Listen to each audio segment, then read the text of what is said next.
Claustrophobia. Why small spaces terrify us. Hey friends, welcome back to the channel. Quick question. Have you ever felt like the walls are closing in? Like you're in an elevator. It stops for just a second, and boom, your heart's pounding, your palms are sweaty, and all you can think is, let me out of here. If that sounds familiar, then you already know a little something about claustrophobia. Today, we're diving into the real science behind why tight spaces freak us out, where that fear even comes from, and how to deal when your brain hits full panic mode. So whether you're in a comfy living room or standing in a doorway just in case, stick around. We're going deep into the mental maze of claustrophobia. Let's get clear on what we're talking about. Claustrophobia isn't just not liking small rooms or preferring aisle seats. It's an intense fear of being trapped or enclosed, and it can trigger a physical reaction that feels just as real as if you were in danger. People with claustrophobia aren't being dramatic. They're having a real, visceral experience. For example, a simple trip in an elevator might lead to sweating, dizziness, a racing heart, or even feeling like you're going to pass out. That's not just nerves, that's a full-blown panic response. And the truth is, millions of people live with this fear. Roughly 1 in 10 adults will experience some form of claustrophobia in their lifetime. So yeah, if small spaces give you big anxiety, you're in good company. So why does our brain short-circuit in tight places? It all comes down to survival wiring and past experiences. Deep inside your brain is the amygdala, the emotional control center. Think of it like your brain's fire alarm. It's designed to detect danger and yell run when things feel sketchy. In people with claustrophobia, the amygdala is super sensitive to situations where escape feels difficult or impossible. But why? One theory says it's evolutionary. Our early ancestors who avoided getting stuck in tight caves or animal dens were more likely to survive. Another theory points to personal trauma. Maybe you got trapped in a closet as a kid or locked in a car trunk on a dare. And then there's learned behavior. If you watch someone close to you panic in tight spaces, your brain might have taken notes and followed suit. Whatever the cause, the fear is real, and the brain's reaction is automatic. Okay, let's talk about the experience itself.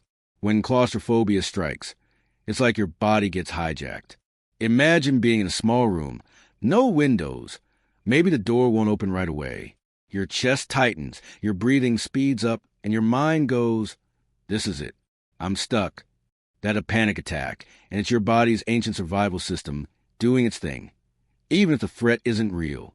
Some people feel like they can't breathe, others get dizzy or even feel like they're going to faint. What makes it worse is the anticipatory anxiety. People start avoiding situations just in case they get stuck again. They stop using elevators, flying, or going into crowded venues. The fear of having another panic attack becomes its own kind of trap. It's a vicious cycle, and it can shrink someone's life way more than any physical room ever could. Hollywood loves to play on our fears, and claustrophobia is basically a free horror script. Remember that scene in Kill Bill where the bride is buried alive? Or the entire movie Buried, where Ryan Reynolds is trapped in a coffin underground? Those scenes are basically engineered to tap into your worst claustrophobic nightmares. And it's not just fictional. Celebrities deal with this too. Pop icon Harry Styles has admitted he hates tight spaces, especially MRI machines. And who can blame him? Being slid into a giant metal tube while staying perfectly still? Hard pass. These pop culture moments actually do a lot to raise awareness. They show that fear of tight spaces isn't just something to laugh off. It's real, it's intense, and even the most confident people can experience it. Now for the part you've been waiting for. Can claustrophobia be treated? The answer is a big, hopeful yes. You're not stuck, pun intended. The most effective treatment is cognitive behavioral therapy, or CBT.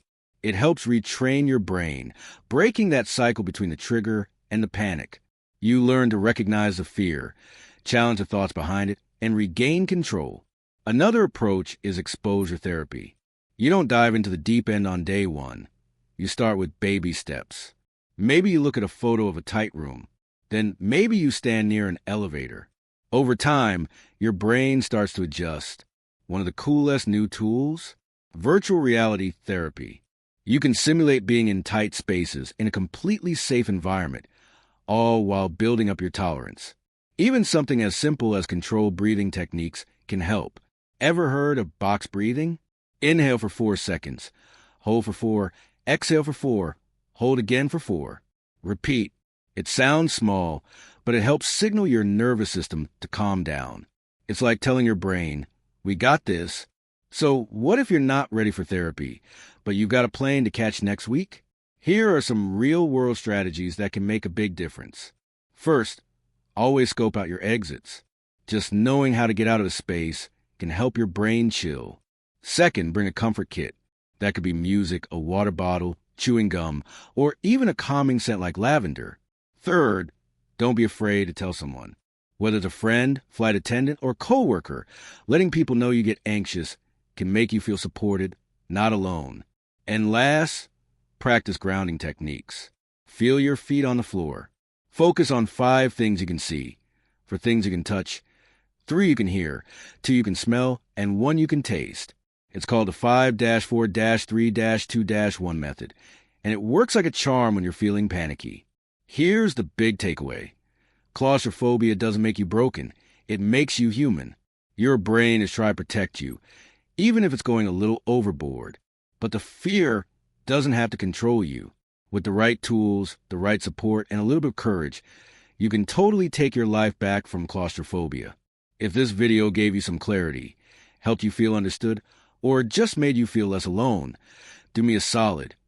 Hit that like button and subscribe to the channel here at Zacaprat. We dive into psychology, emotions, and all the messy, fascinating things that make us human.